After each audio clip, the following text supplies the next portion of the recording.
আজকে আমি নিয়ে এসেছি ঝরঝরে পোলাও রান্নার রেসিপি। আসসালামু আলাইকুম, welcome back to my page Rakis tiny world. আশা করছি আপনারা সবাই ভালো আছেন।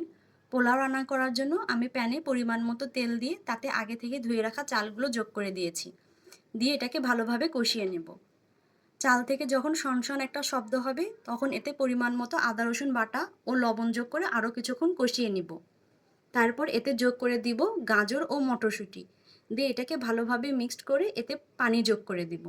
এই পানির পরিমাণটা নিয়ে অনেকেই কনফিউশনে থাকেন, কতটুকু পানি দিবেন বুঝে উঠতে পারেন না। তাদের জন্য বলছি, আপনি যে পরিমাণ চাল নেবেন তার দ্বিগুণ পরিমাণ পানি দিবেন। আরও সহজ করে বলতে গেলে আপনি 1 কাপ চাল নিলে 2 কাপ পরিমাণ পানি দিবেন।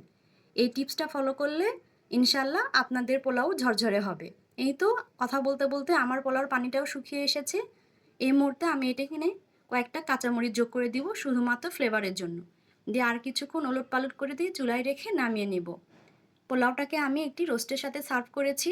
আশা করছি টিপসটি আপনাদের কাজে লাগবে। আল্লাহ হাফেজ।